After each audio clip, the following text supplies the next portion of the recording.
हर रोज एक नई कहानी देखने के लिए चैनल को सब्सक्राइब करें और बेल आइकन दबाना ना भूलें। कृष्ण जन्माष्टमी का महोत्सव सर पर था और देवकी अपनी बहू राधा संग तैयारियों में मगन थी। इतने में पड़ोसन शारदा देवकी के घर आती है और दोनों सास बहू को माखन बनाता देखकर कहती है, क्या बात है, कान्हा के लिए माखन बनाना शुरू कर दिया राधा और देवकी ने। अरे तो और नहीं तो क्या, बनाए ना। जन्माष्टमी सर पर है, कितनी तैयारियां करनी है। अभी मोहल्ले में बड़ा सा पंडाल लगाना है, तो उससे पहले सोचा माखन बना ले, जन्माष्टमी के समय भोग के लिए काम आएगा। हाँ आंटी जी, और आपको तो पता है बिना माखन के हमारे मुरलीधर प्रसन्न कहाँ होते हैं। मुरलीधर तो राधा के नाम से ही प्रसन्न हो जाते हैं बहू। वैसे देवकी बहन, तुम्हारा घर तो सच में भगवान कृष्ण का घर लगता है, क्योंकि तुम्हारा नाम देवकी, बेटे का नाम मोहन और बहू भी तुम राधा नाम की लाई हो। बहन, मैंने तो जान के अपने बेटे का नाम मोहन रखा था, क्योंकि मैं ठहरी कृष्ण भक्त और बहू मुझे राधा भगवान की कृपा से मिल गई। अच्छा अब तू बातें ना कर, मोहल्ले में पंडाल का सामान आया कि नहीं जरा देख कर आ। ठीक है देवकी बहन, मैं देखती हूँ। शारदा मोहल्ले में आया पंडाल का सामान देखने चली जाती है और यहाँ देवकी और राधा माखन बनाकर जैसे ही फ्री होती है, तभी मोहन अपने कमरे से तैयार होकर नीचे आता है और राधा के हाथों में माखन की हांडी देखकर कहता है, अरे वाह माखन, वो भी घर का बना। लाओ लाओ राधा, एक कटोरी माखन दे दो नाश्ते में। आहा हा लल्ला, बिल्कुल नहीं, ये माखन कान्हा के लिए है और सबसे पहले उसे ही मिलेगा। मैं भी तो कान्हा हूँ, मैंने खाया या कान्हा ने खाया एक ही बात है। ओहो हो, देखो तो माँ जी खुद को कान्हा से तोल रहे हैं। उनके जैसे कभी नहीं बन सकते आप। और अब हटिए सामने से। माखन को सुरक्षित जगह रखना है, जन्माष्टमी पर भोग लगेगा फिर मिलेगा। बहू ठीक कह रही है लल्ला। माखन नहीं देना मत दो, लेकिन ये लल्ला लल्ला मत बोला करो माँ।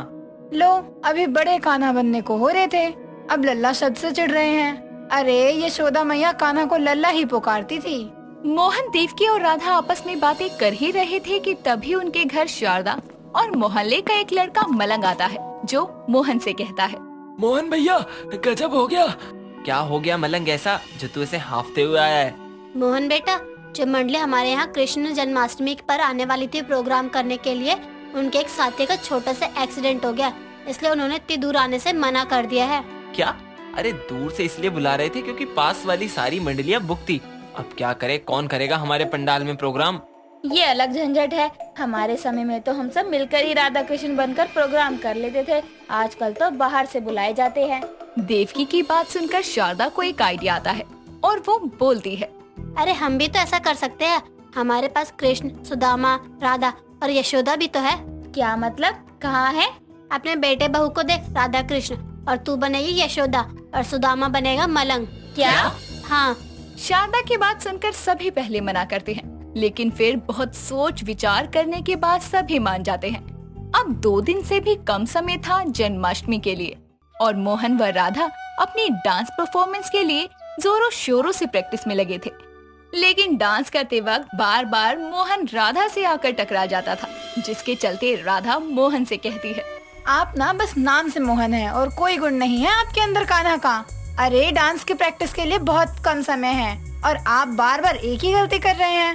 अरे मैं तो जान के नहीं कर रहा और मैं कोई प्रोफेशनल डांसर नहीं हूँ। तो मैं भी कोई DID की विनर नहीं हूँ, लेकिन कोशिश कर रही हूँ ना। दोनों आपस में बहस करने लगते हैं। ये देखकर शारदा और देवकी एक दूसरे से बोलती है, ये देखकर लग रहा है कि ये दोनों राधा कृष्ण ही हैं। देखो कैसे लड़ रहे हैं आपस में। लेकिन शारदा, अभी समय नहीं है इनकी नोकझोंक देखने का। कल जन्माष्टमी है और अभी सभी की प्रैक्टिस रह रही है। मैं बोलती हूँ इनको, तुम दोनों समय क्यों बर्बाद कर रहे हो, प्रैक्टिस पर ध्यान दो। जी माँ। दोनों दोबारा प्रैक्टिस में लगते हैं, जिसके बाद फिर सुदामा की प्रैक्टिस के लिए मलंग भी उनको ज्वाइन करता है। पूरा दिन प्रैक्टिस करने के बाद शाम को दोनों सास बहू लड्डू और प्रसाद बनाने में लगते हैं, जिस पर देवकी राधा से कहती है, बहू, ये कृष्ण जन्माष्टमी भी कितनी खुशियाँ लेकर आती है। भगवान विष्णु का सबसे प्रिय अवतार माना जाता है कृष्ण का। हाँ माँ जी, ये तो आपने सही कहा। भगवान कृष्ण जी की बाल लीलाएं देखने का सौभाग्य मिला था गोकुल वासियों को। हाँ, चल अब जल्दी से प्रसाद बना लेते हैं, कल व्रत भी है हमारा। जी माँ जी।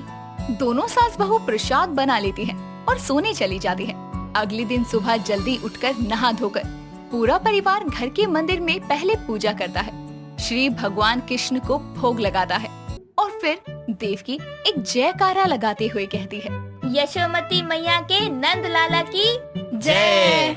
हे कान्हा, जन्म दिवस की ढेर सारी शुभकामनाएं। आप अपनी कृपा मेरे बेटे बहू पर बनाए रखना। हे कान्हा, मेरी माँ अपने लिए कुछ नहीं मांगती, इसीलिए आज उनका ये लल्ला मांगता है कि मेरी माँ देवकी को हमेशा खुश रखे। इतना बोलकर मोहन और राधा देवकी के पैर छूकर उसका आशीर्वाद लेते हैं। तभी शारदा और मलंग घर में आकर कहते हैं, भैया आओ बाहर देखो, पंडाल लग चुका है, बाहर आकर भी दर्शन कर लो। सभी लोग मिलकर मोहल्ले में लगी पंडाल के पास जाते हैं और वहाँ की साज सजावट देखकर खुश हो जाते हैं। साथ ही पंडाल में लगा एक छोटा सा झूला जिसमें भगवान श्री कृष्ण को बैठाया हुआ था, उसको मोहन और राधा मिलकर झूला झुलाते हैं। ये देखकर देवकी हाथ जोड़े भगवान कृष्ण की मूर्ति के आगे कहती है, हे कान्हा, एक नन्हा सा बाल गोपाल मेरे आंगन में भी जल्दी ही खेले। चलो अब लास्ट प्रैक्टिस कर लेते हैं, शाम को हम सबको ही परफॉर्मेंस देनी है। हाँ हाँ चलो। सभी एक बार फिर प्रैक्टिस के लिए चले जाते हैं। अब समय गुजरता है और शाम होती है। राधा पूरी तरह से तैयार होकर राधा रानी की तरह लगती है, तो वहीं मोहन भी अच्छे से तैयार होकर अपना कृष्ण रूप धरता है। देवकी यशोदा तो मलंग सुदामा बनकर तैयार होते हैं, जिसके बाद प्रोग्राम शुरू होता है और एक एक करके सभी परफॉर्मेंस देते हैं। मोहन पहले यशोदा संग मिलकर कुछ बाल लीलाएं करता है, तो उसके बाद राधा कृष्ण संग डांस परफॉर्मेंस देता है। सभी उनके लिए तालियां बजाते हैं और शारदा भी सबको देखते हुए कहती है, अरे वाह, कमाल कर दिया हमारे मोहल्ले की मंडली ने। प्रोग्राम खत्म होने के बाद सब मिलकर आरती गाते हैं और एक साथ जयकारा लगाते हुए कहते हैं, वासुदेव पुत्र की जय, नंदलाला की जय। आरती खत्म होते ही जैसे ही देवकी राधा के पास प्रसाद देने आती है, तभी प्रसाद लेते हुए राधा अचानक बेहोश हो जाती है। राधा को बेहोश देखकर मोहन और देवकी घबरा जाते हैं और उसको घर ले जाकर मोहन रात के 12 बजे डॉक्टर को लेकर आता है, जो राधा का चेकअप करने के बाद सबको कहती है, देखिए आपकी बहू माँ बनने वाली है, तो इससे इतना फास्ट मत रखवाइए, और अब तो समय पूरा हो गया है, तो इन्हें कुछ खिला दीजिए। कमजोरी की वजह से इनको चक्कर आ गए होंगे, घबराने वाली बात नहीं है। क्या मेरी बहू माँ बनने वाली है? बेटा सुना तूने? कान्हा मेरी इतनी जल्दी सुनेगा मैंने सोचा भी नहीं था। लेकिन डॉक्टर, हमें इसके बारे में पहले नहीं पता था, लेकिन अब आप चिंता मत करिए, हम इसका पूरा पूरा ध्यान रखेंगे। हाँ डॉक्टर, आप बिल्कुल भी चिंता मत करिए। बधाई हो देवकी, जन्माष्टमी के अवसर पर राधा बहू के माँ बनने की खुशखबरी मिल गई। हाँ शारदा, हम सास बहू की जन्माष्टमी सफल हो गई। हे कान्हा, तेरा बहुत बहुत शुक्रिया। सभी राधा के माँ बनने की खबर सुनकर बहुत खुश थे। समय गुजरता है और 9 महीने बाद राधा एक प्यारे से बेबी बॉय को जन्म देती है, जिसका नाम सब मिलकर कृष्णा रखते हैं, क्योंकि जन्माष्टमी के समय ही उनको उसके आने की खुशखबरी मिली थी। इस तरह हर साल अब मोहन और राधा अपने पूरे परिवार के साथ मिलकर बड़ी ही धूमधाम से कृष्ण जन्माष्टमी मनाते। मैं अपनी तरफ से पूरी कोशिश करती हूँ उनकी ख्वाहिशें पूरे करने की। मैं ये ओल्ड फैशन वाली चीजें यूज करना नहीं जानती, तो इसमें मेरी क्या गलती।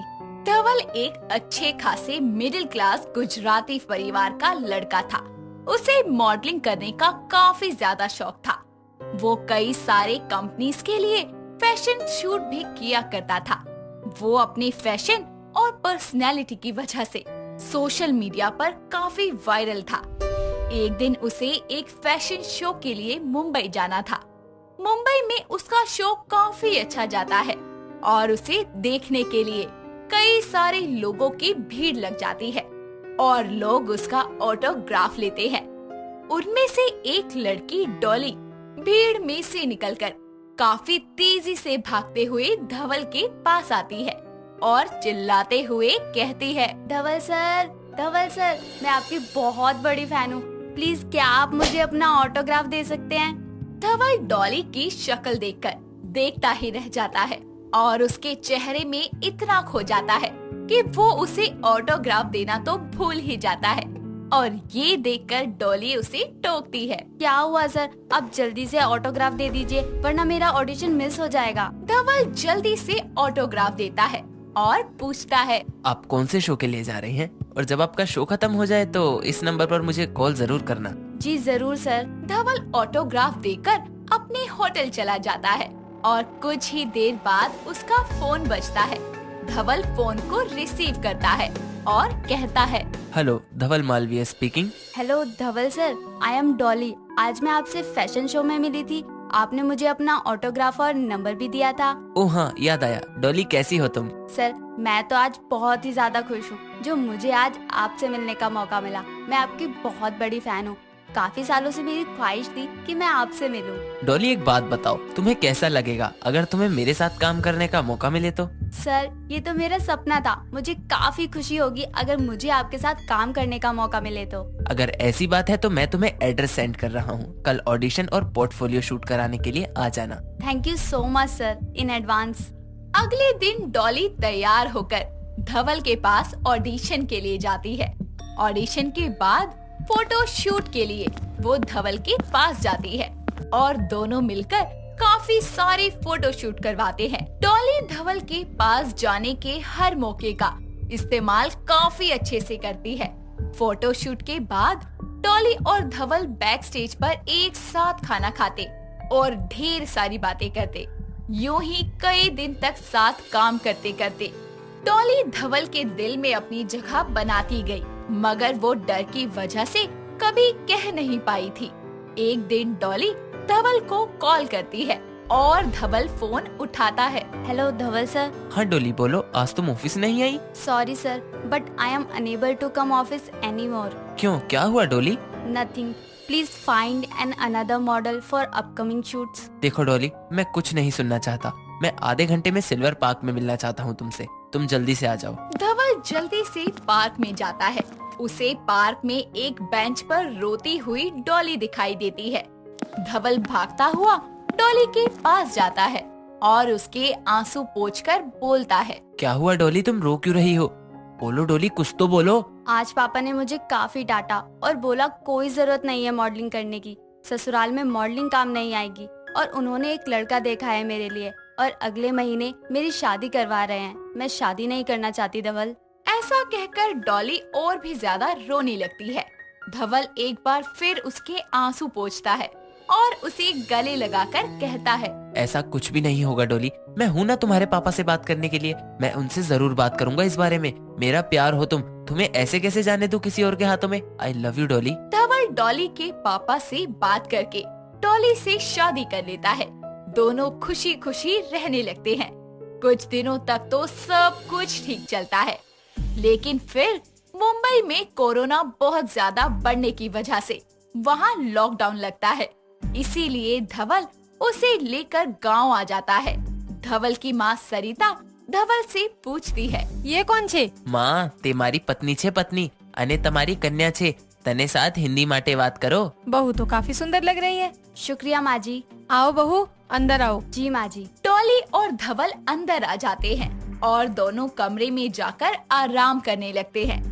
अगले दिन डॉली नहाने के लिए जाती है और नहाने के बाद डॉली एक गाउन पहनकर बाहर निकलती है। तभी सरिता कहती है, ये क्या पहन लिया तूने?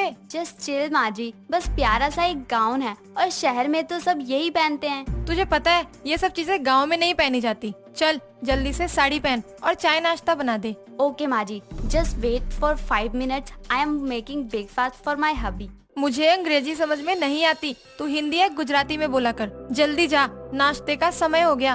डॉली जल्दी से रसोई में जाती है और नाश्ता बनाने में जुट जाती है, जिसके बाद वो सरिता को आवाज लगाती है, माँ जी मैं नाश्ता कैसे बनाऊँ? यहाँ तो इंडक्शन भी नहीं है, टोस्टर भी नहीं है, ना ही फ्रिज है और हाँ मिक्सर भी नहीं है सॉस बनाने के लिए। मैंने आपके लिए और उनके लिए सैलेड काट दिए हैं, आपके हेल्थ के लिए काफी अच्छा रहेगा। डॉली का बनाया हुआ सलाद देखकर सरिता अपना सर पीट लेती है और बहू से बोलती है, अरे ओ अंग्रेजन, हम लोग ये कच्ची सब्जियां नहीं खाते और मायके में क्या सीख कर आई है? यही कच्ची सब्जी खिलाना है क्या? एक काम कर, नाश्ता मैं बना लूंगी, तू जा छत पर जाके कपड़े धो ले। डॉली छत पर जाती है, मगर वॉशिंग मशीन ना होने की वजह से वो वहीं बैठकर वीडियोस बनाने लगती है। थोड़ी देर बाद सरिता ऊपर आती है और गंदे कपड़ों को देखकर बोलती है, और अंग्रेज की फूफी, कपड़े कौन तेरी माँ धोएगी? मैंने तुझे कपड़े धोने के लिए भेजा था और तू यहाँ बैठ के फोन में उंगली कर रही है। माँ जी यहाँ तो वॉशिंग मशीन भी नहीं है मुझे हाथों से कपड़े धोने नहीं आते। मैंने आपको आवाज भी लगाई थी मगर आप आई ही नहीं। सरिता एक बार फिर अपना सर पीट लेती है और डॉली को खूब खरी खोटी सुनाने लगती है। सरिता की बात सुनकर डॉली को काफी बुरा लगता है और वो नाराज होकर अपने कमरे में चली जाती है। कुछ देर बाद धवल घर आता है और डॉली को रोते हुए देखकर वो उसे मनाने जाता है। चुप हो जाओ डोली, माँ जी थोड़े पुराने ख्यालात की हैं। डॉली रोते रोते धवल से बोलती है। मैं अपनी तरफ से पूरी कोशिश करती हूँ उनकी ख्वाहिशें पूरी करने की। मैं ये ओल्ड फैशन वाली चीजें यूज करना नहीं जानती, तो इसमें मेरी क्या गलती। देखो, तुम्हें जो चाहिए वो तुम ऑर्डर करके मंगवा लो और कुछ दिन इंतजार करो, माँ एक दिन तुम्हें खुद शाबाशी देंगी। धवल डॉली के लिए फ्रिज और वॉशिंग मशीन वगैरह ऑर्डर करता है। अगले ही दिन मशीनों की मदद से जल्दी जल्दी डॉली सारे घर के काम करती है। अब उसकी सास खुश रहने लगी और उसने उससे माफी मांगते हुए बोला, मुझे माफ कर दे बहू, मैं ये भूल गई थी कि अनदेखी चीजें करना कितना मुश्किल होता है। अब से मैं भी ये नई टेक्नोलॉजी सीखूंगी और खूब समय बचाऊंगी। माँ जी, इसकी कोई जरूरत नहीं है। मुझे भी पुरानी चीजें और अपने देश की संस्कृति और परंपरा सीखनी चाहिए थी। इस तरह सास बहू का झगड़ा हमेशा के लिए खत्म हो गया।